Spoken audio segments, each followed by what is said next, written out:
Tere hommikust või kui hommik siin üldse on.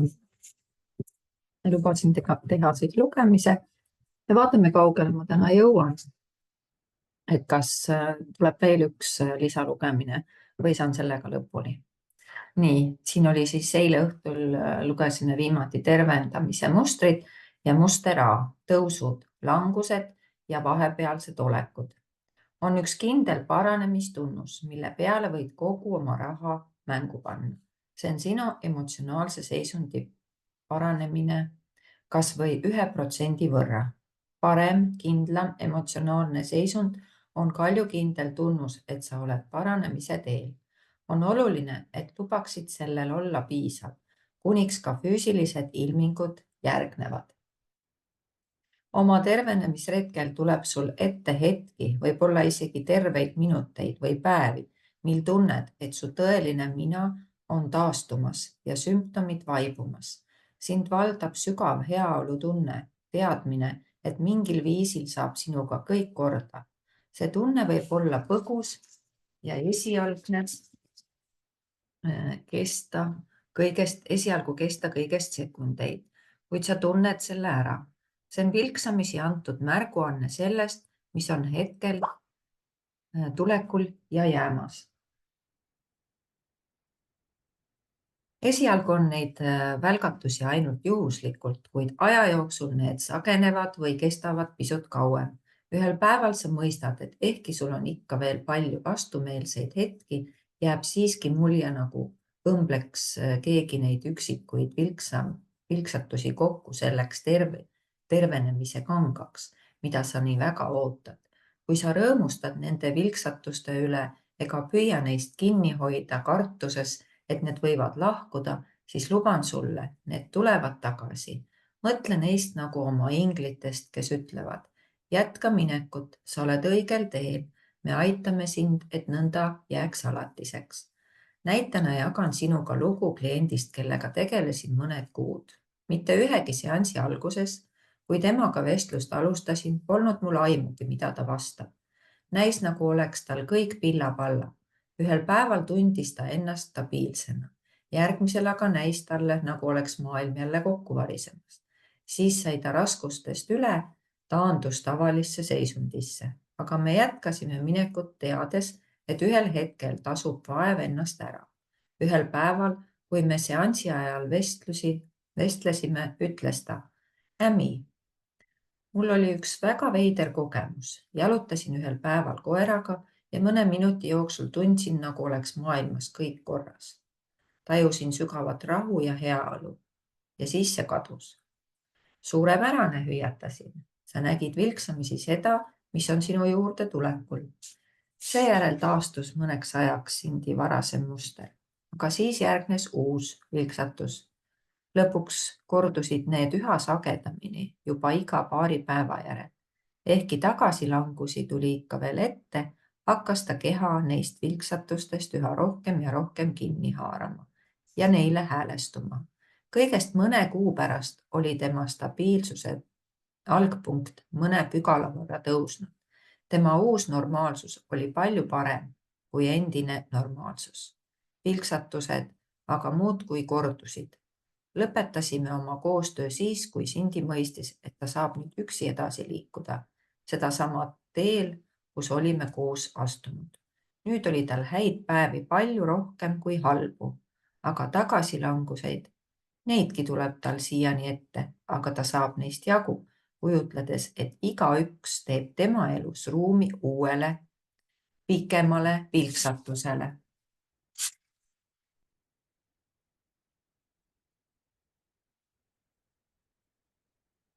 On täiesti tavaline ilusti edasi liikuda ning siis äkki tunda, nagu oleksid taas kuristiku põhjas. Niisugune muster jätkub kogu tervenemisprotsessi. Eks tegelikus elus ole mõnikord samuti. Just sellist tervenemismustrit koged enamik inimesi üles-alla ja nii edasi, kuid lõpuks võidab ikka ülespoole minek.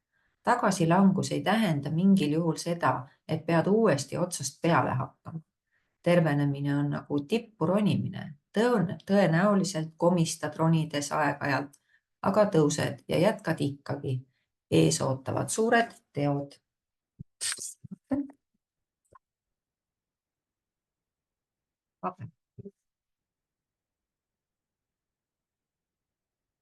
Muster B.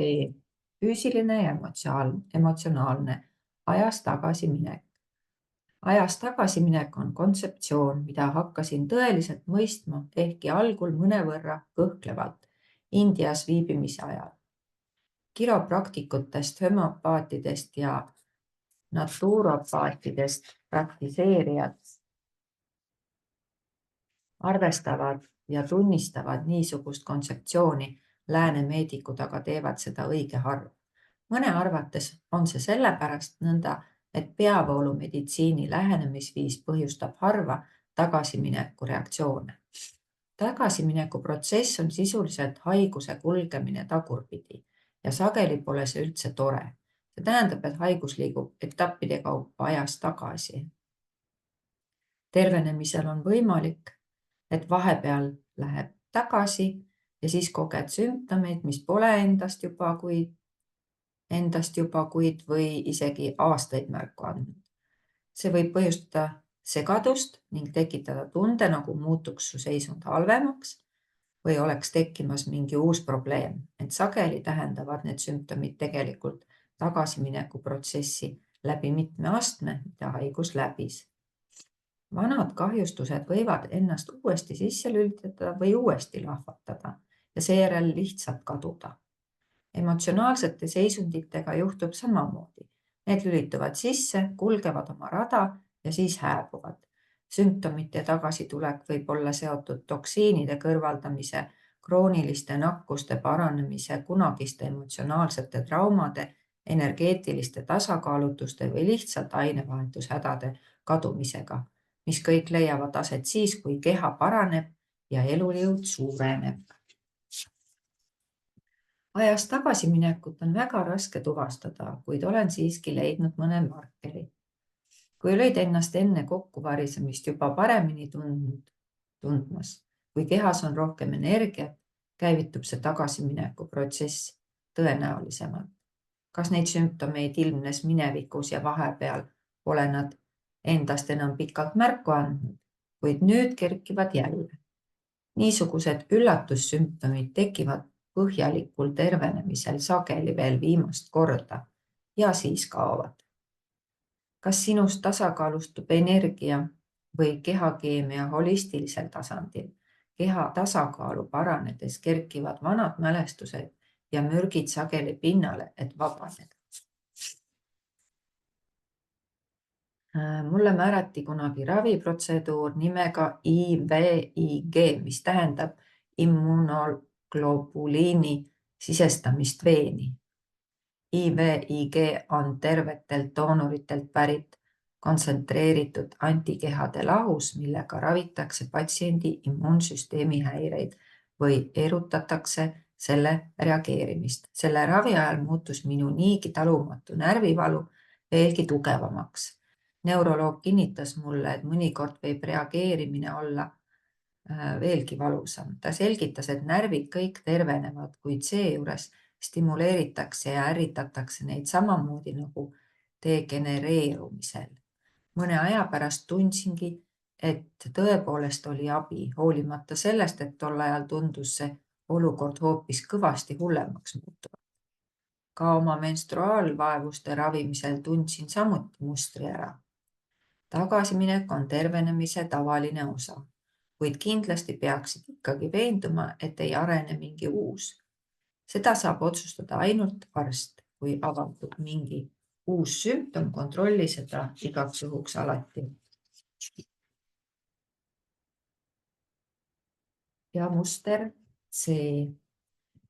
Tibusammud. Siin on tegemist mustriga, kilpkonn võidab võidujooksu. Niisuguse mustri puhul terveneb inimene sageli pikema aja jooksul, liikudes alati otsejoones tervenemise poole. Nemad ei koge pidevaid tagasilööke, nad lihtsalt liiguvad tasahilju õiges suunas. Mina oma tervenemisretkel sellist mustrit ei kogenud. Oleksin olnud õnnelik, kui saanuksin kas või päev-paar olla vaba segadusest, mida põhjustasid erinevaid võimalikku stsenaariumi sellest, miks mu keha omadega sellises kaoses oli. Näiteks alustasin tööd Alice'iga alles pärast seda, kui ta oli oma tõve kõige hullema etapi juba läbinud, kuid ta ei tundnud ennast kaugeltki hästi ega saanud tahtmist mööda tegutseda. Ta tegi ikka veel mitu uinakut päevas, suutis töötada kõigest mõni tund järjest ega saanud minna perepuhkusele. Esimese seansi ajal vabanesime 3 kahjulikust uskumusest protsessi abil, mida õppisin tundma 8. peatükis. Sellest päevast alates astus Alice päehaaval täieliku heaolu poole. Mõni kuu hiljem suutis ta teha terve päeva tööd, mis talle üle kõige meeldis ning esimesel suvel pärast meie ühistegevuse algust läks ta koos perekonnaga matkama ning jõudis mitmeski kogenud sportlastest ette. Tal oli vaja lihtsalt hootõuget ja esmaste energiablokeeringute vabastamine andiski talle selle. Vabane ebamugavusest töötlemise ajal. Energiaga tegelemise ajal ja ka pärast seda pea meeles, et sa muutud ja saad tasakaalu tagasi. Võib-olla mäletad varasemast, et me nimetame seda aega töötlemiseks. Sinu keha ja selle energiaväli, mis ulatub su füüsilisest olemusest palju kaugemale, teeb lihtsalt läbi kohanemisprotsessi. Igaüks ei taju niisuguseid nihkeid ebamugavusena või ei pane neid üldse tähele. Aga kui sul peaks vaja olema, siis mainin mõnda asjaolu, mis seda protsessi kergendavad. Joo rohkem vett, sest veevaegus raskendab su keha energiate kohandumist. Pea oluliste vabanemiste puhul päevake vahet, et su keha järele jõuaks. Kasuta emotsionaalse vabanemise teraapiat või tšakrate koputamist näiteks järgmise juhendi järgi. Karate löögipunkt. Isegi kui tunnen ennast hetkel halvemini, tahan, et see energia liiguks läbi minu. Isegi kui ma ei tunne ennast hästi, saab minuga kõik korda. Ükspuha, kas kasutad EFT-d või tšakrate koputamist. Koputa ka ülejäänud punktidele ja tee teatavaks, kuidas sa ennast tunned. Kui oled valmis lõpetama, siis soorita kõikide punktidega veel viimane ring, keskendudes mõnele lihtsale positiivsele avaldusele, nagu minuga saab kõik korda või kõik on nüüd korras, aga sa võid valida ka mõne muu sinu meelest sobiva fraasi ja maanda ennast. Need harjutused peaksid aitama sul igast raskusest üle saada ning hoidma sind edasi liikumas. Kasulikud meeldetuletused. Meenutan päevi, kui inimesed ütlesid mulle, ma lihtsalt ei saa aru, kuidas sa seda teed. Igal hommikul, kui üles tõusen, tean, et seda on vaja teha. Nõnda ongi, sa lihtsalt jätkad.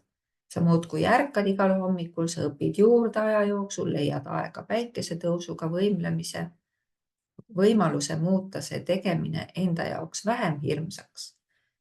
Lõpuks võid isegi taibata, et oled tervenemise kallal tegutsenud ja ellu jäänud juba kaua aega, palju kauem, kui oleksid iganes osanud arvata. Tõsiasi, et sa ikka iga päev ärkad, astud uude päeva, et proovida uusi elamisviise, tunnistab, et oled selles pagana tubli. Kui sa seda juba isegi näed, siis tunned end aina paremini ja paremini. Sa hiilid aegamisi võitlusest kõrvale, kuni ühel päeval ärkad ning mõistad isegi pingutamata, et see polegi enam raske, sa ei pea seda tegema, sa oled juba teinud. Kuna ma tean, mida see tähendab, kui heaolutunne näib asuvat valgusaastate kaugusel, siis tahan, et sul oleks juhtnööre, mis aitaksid selle protsessi kergemini läbi teha.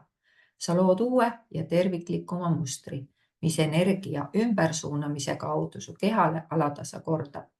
See viis on parem. Niisiis harjuta võtteid, mida oled selles raamatus õppinud. Ärka igal hommikul ning muudkui jätka ja jätka.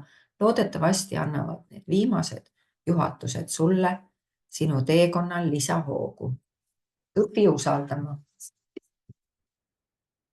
Ära hoia jäigalt kinni sellest, missugune tervenemine peaks olema, ega suhtu sellesse protsessi kriitiliselt. Meie peaksid tekitavad suuremat emotsionaalset ja füüsilist stressi kui tegelik sündmus, mille kohta arvamust avaldame. Sina oled seal, kus sa oled ja ongi kõik. Kõik juhtub nii, nagu juhtub ja kogu lugu. Püüa rahulikult suhtuda sellesse, kuidas kõik hargneb ja ma luban sulle, et jõuad soovitud paika märksa varem. Kõik, mida sa koged igal minutil, tunnil ja päeval, olgu see sinu arvates soodne või hoopis vastupidi, on osake avaramast pildist. See kõik on vajalik. Näe seda just nii, lakka kaalutlemast, kui palju see väärt on ning lihtsalt usalda, et seda on mingil viisil su teekonna jaoks vaja. Ehkki paljud keerdkäigud ja käänakud võivad tekitada mulje, nagu oleksid sa oma eesmärgi silmist kaotanud. Kõigel, mis sinu elus juhtub, on mingi põhjus. See viib sind edasi, aitab sul pääseda halvast või juhtub lihtsalt sellepärast, et vajab su tähelepanu. Usu, et universum räägib sinuga ning püüab suunata sind täpselt sinna, kus sa olema pead. See kõik kuulub mängu juurde. 2009. aasta India reisi ajal, 2 aastat pärast seda, kui mind oli tüvirakkudega tervendatud, juhtus midagi, mis oli tähendusrikkam kõigest, mida oleksin ise osanud välja mõelda. Ööl enne kojulendu vaevlesin kohutava toidumürgituse käes. Helistasin meeleheites lennufirmasse, kus nõustuti mu pilet lisatasu või trahvita hilisemale linnule ümber registreerima. Mitu päeva hiljem, kui haiglas toibusin, tuli tüdruk nimeda Charlotte külastama ema, keda samas haiglas raviti. Meie silmad kohtusid üle palati ning loo pöördepunktina armusime teineteisesse. Aastaid hiljem, kui mu sümptomid Londoni reisi ajal endast jälle märku andsid, olin sunnitud valulises tervenemisprotsessis vaevlema. Ehkki olin uskunud, et haigus on juba kaugele selja taha jäänud. Ent seekord polnud mul arste, kellele oleksin saanud loota. Sain loota ainult iseendale ja nii leidsin ka ma iseenda samuti selle üleva töö, mida saan paljudele iga päev jagada. Olen olnud õnnelikum ja tervem kui kunagi varem. 2007. aastal, kui langetasin raske otsuse minna Indiasse, kus kohtan oma tulevast abikaasat Charlotti ja ka see osa, kus pöördun oma sisemise poole, et alustada lõplikku tervenemist, olen nüüd otsatu arv kordi näinud, et asjad purunevad kildudeks, kuid ainult selleks, et end hiljem veel paremal viisil uuesti kokku panna. See on nagu mingi universaalne uuendustehnika. Ole valmis oma lugu muutma. See on nii oluline, et tahaksin seda sulle lausa karjuda. On ju lihtne endale ikka sedasama vana lugu jutustada. Ma ei tunne ennast hästi, ma kardan ikka veel kangesti, ma nutan alatasa, mu keha valutab, ent selleks, et oma tervenemist näha, on vaja, et silmad selle suunas vaataksid. Jälgi, et su silmad oleksid avatud. Tervenemine võib ilmneda vargsi ning avalduda näiteks nõnda. Sul on füüsiline või emotsionaalne tagasilangus, kuid sa vabanesid sellest pisut paremini või kiiremini kui viimati. Pärast seda, kui olid väljas lõõtsutamas, lõbutsemas käinud, ei vajanud sa enam 2 päevast puhkust, vaid ainult 1. Tavaliselt pead sa pikalt viha, kui keegi on sulle haiget teinud. Ka seekord said sa sama vihaseks, kuid rahunesid tavalisest kiiremini. Sa väsid kergesti, aga nüüd sammud enne ära vajumist reipamalt.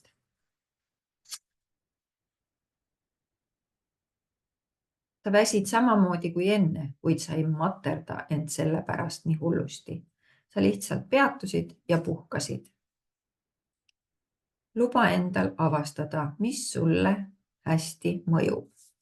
Vaatan nüüd, palju siit veel lugeda on.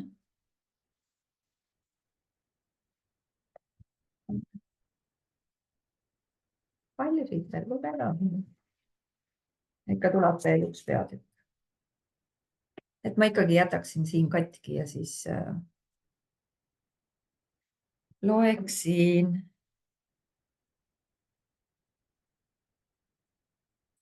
edasi, aga mitte reede, homne. Võib-olla alles pühapäeval. Jah, nii on.